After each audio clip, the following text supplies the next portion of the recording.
Hey guys, this is my review for Operation Flashpoint Red River. So in this game you play as a soldier who has like a squad of other soldiers, and basically you're commanding them, taking them through missions as you work your way across Tajikistan, which is like between Afghanistan and China. And you're trying to fight off the Chinese PLA forces and just take over Tajikistan, which I guess I'm not sure like what your main reason for being here was, but I think you were trying to like liberate them for some reason and stop the Chinese from taking over their country. But I mean, it's a bit random still. So basically, all your missions, you're always working with two other squads, which is like A squad and C squad because you're a Bravo squad. And there's also one extra guy who I think is meant to be like your boss or something. I'm not sure what his rank was since he didn't have any actual soldiers under him, but basically he just gives you all his orders. Um, Difficulty wise, this game's quite easy.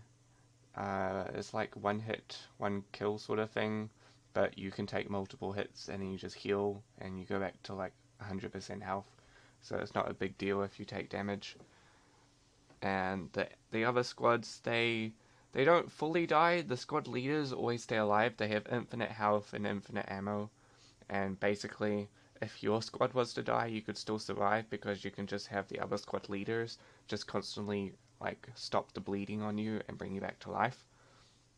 So there's not like a whole lot of difficulty when that can happen, especially since I've like playing this, I've had the enemy squad, well, like a squad leader on my team just kill 15 enemy guys of like within like a couple seconds, and pretty much they would be laying into him, shooting like round after round, and he just won't take any damage, which it just it's kind of like stupid, but also useful because obviously they're important to the storyline, so they can't exactly die, but still, it would have been better if they did.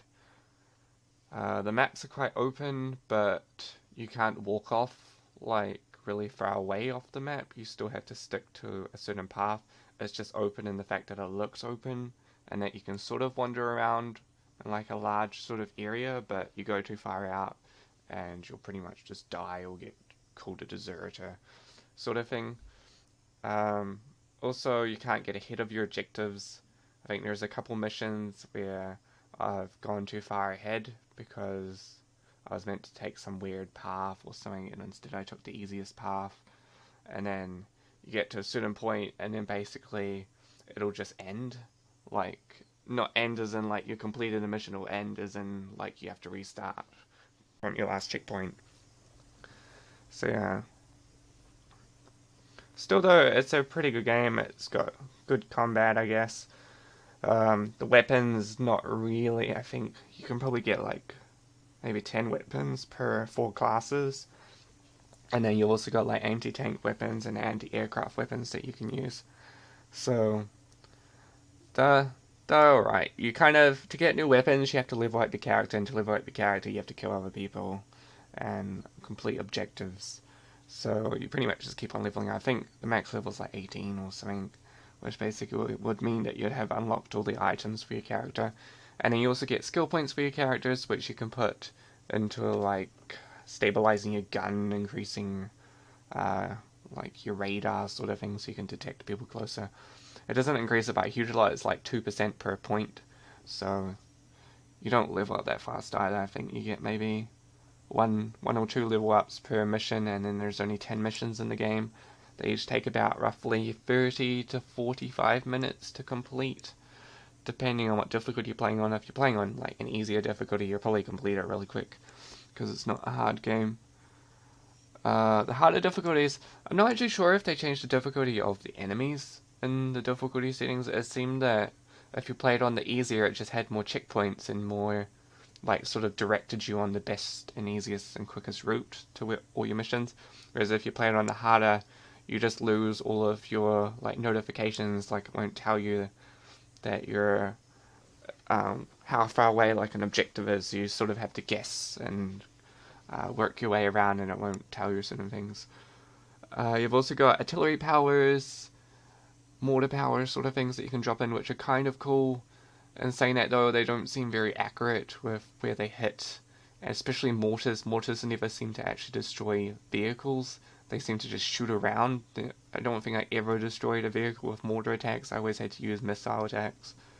They're still quite annoying. I guess if I had to play it on a lower difficulty setting, it probably would have had better targeting, but in saying that, it was still annoying. The storyline to this game, I didn't like. I thought it was too weak. It just was basically, the storyline is just them describing mission objectives. There's no real, like, getting to know your characters sort of thing. It's basically just a bunch of guys wanting to know the rules from the main mission carrier person, so I thought that was disappointing, but I mean, still the gameplay was alright. Graphics are pretty bad. I think they do this annoying thing where, like, if something's a certain distance from you, they give it a really bad look so that your computer can run it faster, but since the game's quite old, your computer would be able to run it on, like, higher settings anyway. But I mean, I guess for the time when they released it, it was probably a good idea, but running it today is just annoying because you'll be looking at a building and then it will just start flashing because you're between, like, the point where it would change its look to make it less graphics intensive or more graphic intensive. So it's really annoying, especially when there's units on that building and it's like flashing and you can't see the units that are shooting at you. It just gets really annoying. I don't like the night vision in this game. I thought it was just annoying. I mean, it's really... They did do a good job. Like, you can easily tell enemies in night vision because they show up as, like, heat signature people who are, like, glowing really bright. But I don't like that they like, get rid of half your screen because you're, like, looking for this weird tactical eye sight thingy rather than your typical, like, full-on headset that would give you the perfect view. But, I mean, it was still alright for that, I guess. So you can personalize your weapons and skill points, but the game's really short. I think it's maybe like 9-ish hours of gameplay, I'd say. And then you've also got tactical operations that you can do as extras, either before you complete the game or after, which are basically just little missions, and you can do like endless waves of units coming at you, and then rescue like captives, and basically they're just like little 15-minute-ish, I'd say, short missions that get you bonus points and level up your characters and get you more skill points if you're bored of playing the campaign over and over, which I guess you would be because the campaign is quite slow.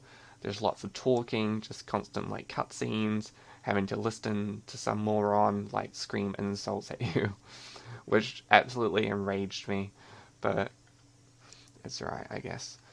Otherwise, it's not the best game I've played, to be honest, especially from the Operation Flashpoint. I think there's another one called Dragon Rising, which I liked a lot more than Red River, but I think Dragon Rising came after Red River or something like that, so I can't really judge it. It's quite early in the season, but still, I think this game was released in 2011, so I was kind of disappointed at the level of graphics they put in. And the maps, they all seemed, well, not really similar, but the buildings and everything seemed similar.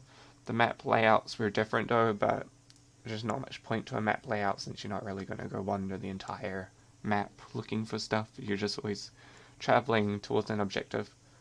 But yeah, if I had to give it a rating, I'd probably give it maybe 6 out of 10 because it's not that amazing of a game. It was really short. The graphics were kind of dumb, but it was still a good game.